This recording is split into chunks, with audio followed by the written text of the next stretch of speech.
سستی کے لیے لفظ عربی میں کسل استعمال ہوتا ہے، اور ہم وہ دعا بھی پڑھتے ہیں نا، اللہم انی اعوذ بک من الہم والحزن والعجز والکسل. تو یہ جو کسل ہے اس کا مطلب ہوتا ہے کہ انسان کی طبیعت دین اور دنیا کے ایسے کام کرنے سے بوجھل ہو جائے جن کے کرنے سے اسے بوجھل نہیں ہونا چاہیے، شوق سے کرنا چاہیے ان کو، لیکن انسان ان چیزوں کو کرنا نہ چاہے اور اس کی طبیعت میں کر کے تھکن ہو اور وہ بور ہو رہا ہو اور اس کا دل گھبرا رہا ہو. تو سستی جو ہوتی ہے یہ انسان کی دشمن ہوتی ہے، اور اس سے باہر نکلنے کی ضرورت ہوتی ہے انسان کو، کیونکہ یہ زندگی ہمیں ایک دفعہ ملی ہے نا، بار بار تو نہیں ملے گی. اور اگر ہم نے اس کو میکسیمم اچھے کاموں میں استعمال نہیں کیا تو آخرت میں نقصان ہوگا اور پھر سخت پریشانی ہوگی، اور پھر ہم واپس نہیں پلٹ سکیں گے اور کچھ کر بھی نہیں سکیں گے. تو اس لیے بہت ضروری ہے کہ ہم یہیں پر اس دنیا میں ہی اپنی اصلاح کر لیں اور ایسی ساری بیماریوں سے نجات حاصل کر لیں اللہ کے اذن سے، اللہ کی مدد سے. تو سستی کی دو اقسام ہیں، ایک ہے عقل کی سستی اور دوسری ہے جسم کی سستی. عقل کی سستی کیا ہے کہ انسان اسے غور و فکر میں استعمال نہ کرے، اللہ کی نعمتوں میں غور نہ کرے، ان چیزوں میں غور نہ کرے جو اس کے حال کو یا اس کے ماحول کو اور اس کے زندگی کے ساز و سامان کو بہتر کر سکتے ہوں، ان کی اصلاح کر سکتے ہوں. دنیا میں جو قومیں بھی پیچھے رہ گئی ہیں نا، ان کی بنیادی وجہ یہی ہے کہ عقل والوں اور ذہین لوگوں نے سستی کی ہے اور چیزوں کو ایجاد نہیں کیا، اور جو صلاحیتیں اللہ نے ان کو دے رکھی تھی ان کو استعمال نہیں کیا، ان کی پرواہ نہیں کی. دوسرے جو ہے وہ جسم کی سستی ہوتی ہے. جسم کی سستی جو ہوتی ہے یہ انسان کو نیکی کے کاموں سے محروم کر دیتی ہے اور خاص طور پر عبادت میں پیچھے رکھتی ہے. جیسے ابھی آپ نے یہ آیت کی تلاوت سنی کہ منافق جو ہیں جب نماز کے لیے کھڑے ہوتے ہیں تو انتہائی سستی سے کھڑے ہوتے ہیں اور بس دکھانے کی نماز پڑھتے ہیں کہ دوسروں کو پتہ چل جائے کہ ہم نے نماز پڑھ لی، اور وہ اللہ کو بہت تھوڑا یاد کرتے ہیں. یعنی ذکر میں بھی سستی، نماز میں بھی سستی، وضو میں سستی، ہر نیکی کے کام میں سستی.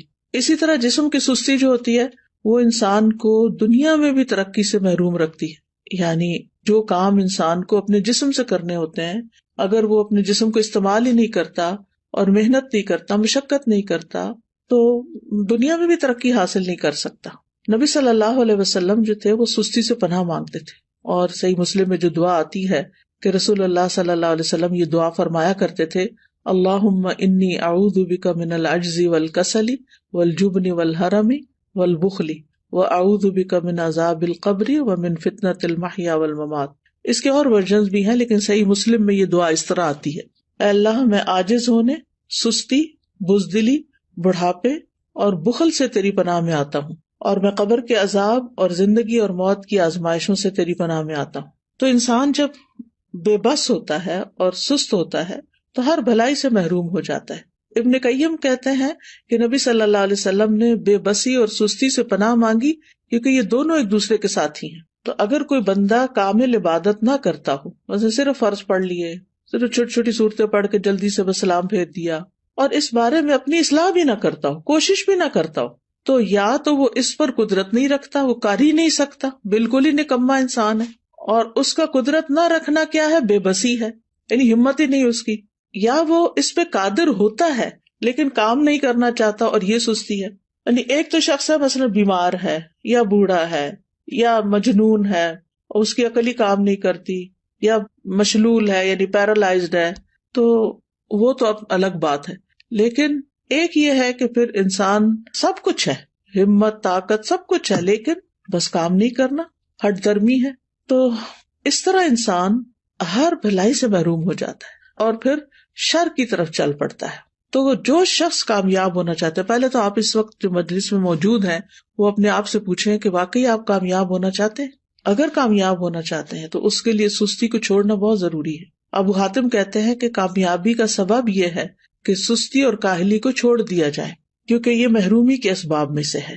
سستی انسان کی پروقار شخصیت کی بھی دشمن ہے، اور خاص طور پر اگر انسان کو کسی کام کا موقع مل جائے، جیسے آپ لوگوں کو قرآن مجید کی تعلیم حاصل کرنے کا موقع ملا ہوا ہے، اور پھر اس کے بعد آپ اپنے کورس کو پراپر طریقے سے نہ کریں، ٹیسٹ کی تیاری نہ کریں، وقت پر ٹیسٹ میں حاضر نہ ہوں، ری ٹیسٹ ٹائم پر نہ دیں، اور اپنی جوانی کا، اپنے وقت کا، اپنی عمر کا 1 سال وہ صرف سستی میں گنوا دیں، تو یہ تو بہت بڑی غلطی ہے، اور یہ تو اپنے لیے تباہی لانا ہے. یعنی یہ ناکامی، کیونکہ بہت سے اسٹوڈینٹس جب ایڈمیشن لیتے اور پاس نہیں ہوتے اور پھر سال گزار کے چلے جاتے ہیں، نہ سرٹیفکیٹ لیا، نہ کوئی قرآن مکمل کیا، اور نہ ہی کوئی جو کرنے کے کام تھے وہ کیے، نہ پوری طرح سارے لیسن سنے، نہ سارے سبجیکٹس اٹینڈ کیے، کبھی صبح دیر سے آیا، یعنی مختلف طریقے سے اپنا وقت ضائع کیا، تو پھر آپ دیکھیے کہ کل قیامت کے دن کتنی ریگریٹس ہوں گی کہ کاش ہم اپنا یہ وقت صحیح طرح استعمال کرتے. اور اگر ہم ان لوگوں کو دیکھیں گے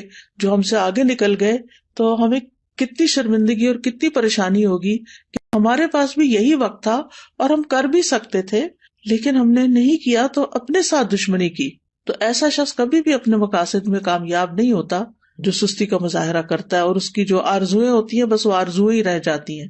اور بعض اوقات یہ ہوتا ہے کہ انسان ندامت کے ساتھ ساتھ اس پہ نحوست بھی طاری ہو جاتی ہے.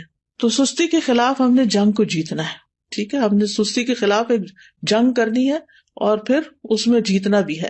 ابن قیم کہتے ہیں جب رات چھا جاتی ہے تو نیند اور بیداری کے درمیان ایک جنگ واقع ہو جاتی ہے. پس شوق اور خوف بیداری کے لشکر میں اگلی صف میں ہوتے ہیں اور سستی اور کمزوری غفلت کے لشکر میں اگلی صف میں ہوتے ہیں. ان دونوں آپس میں آمنے سامنے ہوتے ہیں.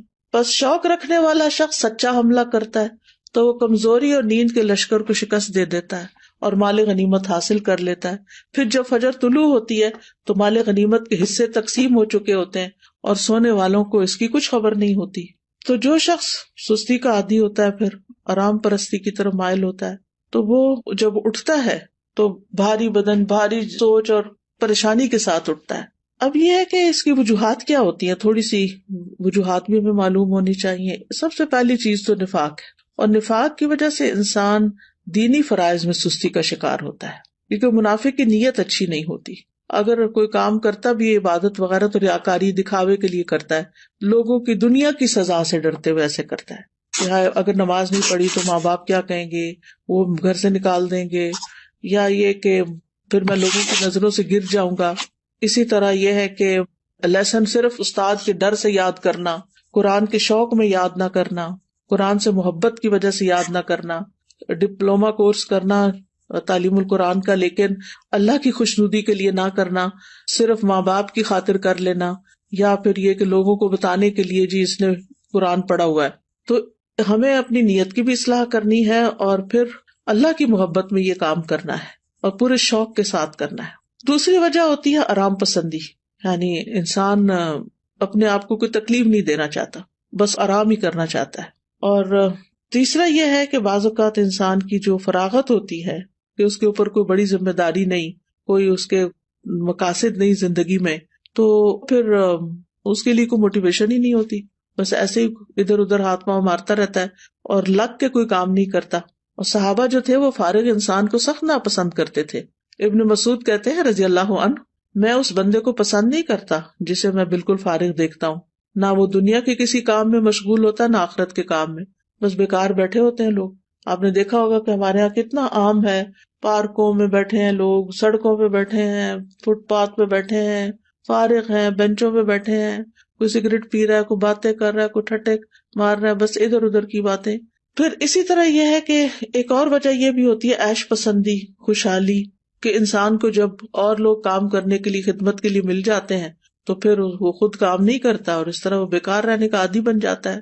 لیکن بہت سے عقل مند مالدار لوگ ایسے دیکھے گئے ہیں، وہ کام کر کے خوش ہوتے ہیں، ان کے پاس مال ہوتا ہے، وہ بہت سے خادم رکھ سکتے ہیں لیکن پھر بھی وہ اپنا کام خود کرتے ہیں، اپنی گاڑی خود چلاتے ہیں. اور اگر آپ یہاں پر آ کر آپ دیکھیں تو لوگ ملینئر ہوں گے لیکن اپنی کار خود ڈرائیو کر رہے ہوں گے، اپنا گھر خود صاف کر رہے ہوں گے، اپنا گارڈن خود مینج کر رہے ہوں گے. تو جو عیش پسند لوگ ہوتے ہیں وہ پھر سست ہو جاتے ہیں، اور پھر جب انسان کے اوپر بہت زیادہ سستی آتی ہے تو انسان زندگی کے لطف سے بھی محروم ہو جاتا ہے، کیونکہ جب مصروفیت زیادہ نہیں ہوتی تو پھر انسان بور ہونے لگتا ہے اور وہ بوریت جو ہے وہ انسان کی صلاحیتوں کی قاتل بن جاتی ہے. پھر اسی طرح ایک اور چیز جو بہت سست کر دیتی ہے انسان کو وہ ہے زیادہ کھانا پینا. جو انسان زیادہ کھاتا ہے، زیادہ سوتا ہے، اس سے بہت سی بلائیاں چھوٹ جاتی ہیں. اور پھر اسی طرح بہت زیادہ سونا جو ہے، نیند، یہ بھی انسان کو سست کر دیتا ہے. جب آپ ضرورت کے مطابق سوتے ہیں تو آپ ایکٹیو اٹھتے ہیں، اور جب زیادہ سو لیتے ہیں نا، جیسے ویکینڈ پہ آپ لوگ، بس یہ تو لازم ہے نا کہ ویکینڈ پہ زیادہ سونا ہے، تو زیادہ سو لیتے تو جب آپ اٹھتے ہیں تو ایسے طبیعت پریشان ہوتی ہے، آنکھیں بوجھل ہوتی ہے، جسم تھکا ہوا ہوتا ہے، اور پھر سارا دن کوئی خاص کام بھی نہیں ہوتا. لیکن جو لوگ اپنے ویکینڈ کو بھی، سنڈے کو بھی ٹائملی اٹھ جاتے ہیں، نماز اچھے سے پڑھتے ہیں، اذکار کرتے ہیں، قرآن کی تلاوت کرتے ہیں، اپنے جو کام سوچے ہوئے ہوتے ہیں چھٹی کے دن کرنے کے ان کو ترتیب بار کرنا شروع کر دیتے ہیں، تو ان کا دن پروڈکٹیو ہوتا ہے اور وہ خوب ایکٹیو ہو کے دن گزارتے ہیں. ابن قیم رحمہ اللہ کہتے ہیں کہ بہت زیادہ سونا دل کو مردہ کر دیتا ہے، جسم کو بھاری کر دیتا ہے، وقت کو ضائع کرتا ہے، اور یہ بہت زیادہ غفلت اور سستی پیدا کرتا ہے. پھر اسی طرح لمبی امیدیں لگانا، اچھا یہ ہو جائے تو پھر وہ بس سوچتے رہنا، سوچوں میں پڑے رہنا. پھر 8ویں چیز ہے سست لوگوں کی مجلس اختیار کرنا. جب انسان کی دوستی ایسے لوگوں کے ساتھ ہوتی ہے نا جو نکمے ہوتے ہیں تو اس کو بھی نکما کر دیتے ہیں. لیکن اگر آپ ایکٹیو لوگوں کے بیچ میں بیٹھیں گے تو آپ سست نہیں رہیں گے، کیونکہ آپ کو شرم آئے گی کہ سارے لوگ تو کچھ کر رہے ہیں اور میں فارغ بیٹھا ہوں. تو بلند ہمت لوگوں کی دوستی اور ان سے تعلق جو ہے وہ اختیار کریں، کیونکہ ماحول کا جو بگاڑ ہوتا ہے نا یہ انسان کی فکری صلاحیتیں، نفسیاتی، بدنی، ان سب چیزوں کو متاثر کرتا ہے. اور پھر اسی طرح یہ ہے کہ ایک اور چیز، کاموں کو مؤخر کرنا، اچھا کر لیں گے، یہ بھی ایک بہت مہلک بیماری ہے اور شیطان کا ایک حربہ ہے. یہ منافق جو ہوتے ہیں وہ نماز بھی بڑی لیٹ پڑھتے ہیں، سستی سے تو آتے ہی ہیں لیکن دیکھتے رہتے ہیں اچھا ابھی ہے وقت، ابھی ہے وقت، اچھا ابھی اٹھ جاتا ہوں، ابھی اٹھ جاتا ہوں. لیکن پھر کیا ہوتا ہے کبھی نماز کا وقت بہت لیٹ ہو جاتا ہے اور کبھی ختم بھی ہو جاتا ہے. تو سستی جو ہے وہ سراسر نقصان دہ ہے. ہماری عبادات پر اس کا منفی اثر پڑتا ہے، عبادات میں کوتاہی ہوتی ہے، دل سخت ہو جاتا ہے، دل پہ زنگ لگ جاتا ہے، احساس ذمہ داری ختم ہو جاتا ہے. پھر انسان اپنے آپ کو جھوٹی تسلیاں دیتا رہتا ہے، اچھا پھر میں یہ کر لوں، پھر کل چلا جاؤں گا، پرسوں نکل جاؤں گا. غزوہ تبوک اگر آپ نے پڑھ لیا ہو تو اس میں جو لوگ 3 پیچھے رہ گئے تھے وہ کس وجہ سے پیچھے رہ گئے تھے؟ صرف سستی کی وجہ سے، حالانکہ ان کے پاس سواریاں تھیں. پھر اسی طرح یہ کہ سستی کی وجہ سے انسان کا بڑا قیمتی وقت ضائع ہو جاتا ہے، کیونکہ انسان اس سستی کے وقت کو کسی پروڈکٹیو اور بہت اچھے مفید کام میں نہیں لگا پاتا، انسان کے وقت کی برکت بھی اٹھ جاتی ہے. تو اس لیے بہت ضروری ہے کہ ہم جلد از جلد سستی کا علاج کریں اور اس سے چھٹکارا پائیں. سب سے پہلی چیز اللہ سبحانہ و تعالیٰ سے مدد، اللہ سبحانہ و تعالیٰ سے مدد مانگے، کیونکہ اللہ ہی مددگار ہے. واللہ المستعان. نبی صلی اللہ علیہ وسلم نے فرمایا وَاسْتَعِن بِاللَّهِ وَلَا تَعْجِزْ. اللہ سے مدد مانگو اور کمزور نہ پڑو، عاجز نہ بنو. اسی حدیث میں آتا ہے احرص علی ما ينفعک، جو چیزیں تمہیں نفع دینے والی ہیں ان کی حرص رکھو، یعنی ان کے لیے ایک شوق رکھو اپنے دل میں. تو بہرحال اللہ سے مدد مانگنی اور نیت کر لینی ہے کہ میں نے اللہ کی مدد سے انشاءاللہ اپنی سستی چھوڑ دینی ہے. اور پھر یہ دعا بھی پڑھنی ہے، اللہم انی اعوذ بک من الہم والحزن والعجز والکسل، آخر تک. یہ روزانہ کی دعاؤں میں شامل کر لیں. مثلاً آپ نماز کے بعد بھی پڑھ سکتے ہیں، اتحیات کے جب دروشی پڑھ لیتے ہیں اس کے بعد دعائیں کرنے کا وقت ہوتا ہے اس وقت بھی پڑھ سکتے ہیں. تو تیسرا یہ کہ دن کا آغاز جو ہے نا وہ اذان فجر سے یا تو پہلے کریں یا پھر ساتھ ہی کر لیں، اور پھر وضو کریں، ذکر کریں، نماز ادا کریں. تو اس سے بھی انسان کی ساری گرہیں کھل جاتی ہیں جو شیطان ہر روز انسان پہ سوتے وقت لگا دیتا ہے اور انسان کو تھپکیاں دیتا رہتا ہے کہ ابھی تو رات بہت لمبی ہے. تو جب انسان اٹھتا ہے اور اللہ کا ذکر کرتا ہے اور پھر وضو کرتا ہے، نماز پڑھتا ہے، تو اس کی ساری گرہیں کھل جاتی ہیں جو شیطان نے لگائی ہوتی ہیں، اور وہ حشاش بشاش خوش مزاج اٹھتا ہے. اور ورنہ پھر صبح نفس کی خباثت اور سستی کے ساتھ ہوتی ہے.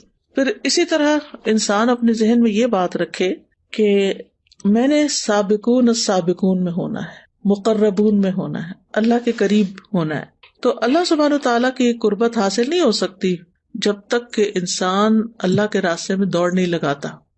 قرآن مجید میں آتا نا وَسَارِعُوا إِلَىٰ مَغْفِرَةٍ مِّن رَّبِّكُمْ وَجَنَّةٍ عَرْضُهَا السَّمَاوَاتُ وَالْأَرْضُ أُعِدَّتْ لِلْمُتَّقِينَ. ایک دوسرے سے بڑھ کر دوڑو اپنے رب کی بخشش کی طرف اور اس جنت کی طرف جس کی چوڑائی آسمان و زمین کے برابر ہے، وہ متقین کے لیے تیار کی گئی ہے. تقوی والے جو ہوتے ہیں ان سے غلطی ہو جائے، سستی ہو جائے تو فوراً توبہ کرتے ہیں، مغفرت کی طرف دوڑتے ہیں، جنت کا شوق رکھتے ہیں، اللہ کی طرف دوڑ دوڑ کے جاتے ہیں. پھر یہ ہے کہ اس بات کے اوپر پریشان ہونا کہ سستی منافقین کی صفات میں سے، تو میں نے منافقت سے نکلنا ہے کیونکہ منافقت بہت بہت نقصان دہ ہے انسان کے لیے.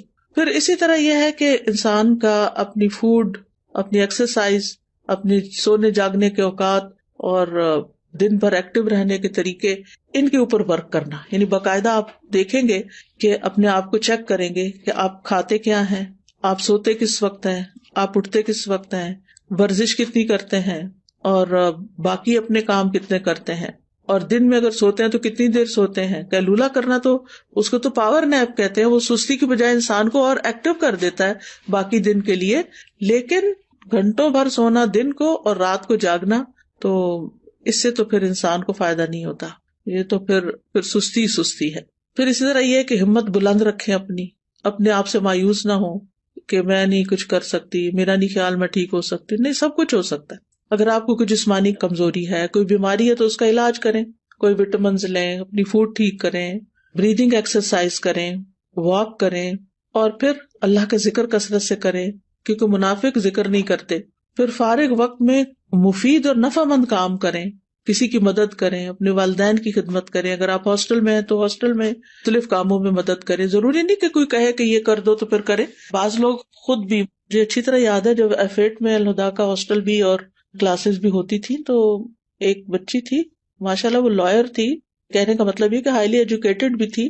لیکن شام کے وقت کبھی میرا جانا ہوتا تھا تو میں ماشاءاللہ وہ خود وائپر لے کے باہر کے فرنٹ ایریا کو وائپ کر رہی ہوتی تھی، اس کی صفائی کر رہی ہوتی تھی، اور پھر اس کے بعد گھر جاتی تھی. تو مجھے حیرت ہوتی تھی کہ اللہ نے کتنا اس کے اندر خیر رکھی اس بچی کے اندر، کہ اس کا علم، اس کی قابلیت، اس کا ہنر اس کو اس بات سے نہیں روکتا کہ یہ اس طرح کے معمولی جن کاموں کو ہم معمولی، حالانکہ طہارت تو نصف ایمان ہے، لیکن جن کاموں کو ہمارے کلچر میں معمولی سمجھا جاتا ہے وہ بھی خوشی سے کر رہی ہوتی ہے. تو کچھ لوگ خود سے خود کام نکال لیتے ہیں، اور کچھ لوگوں کے سامنے کام پڑا تو ان کو نظر نہیں آتا.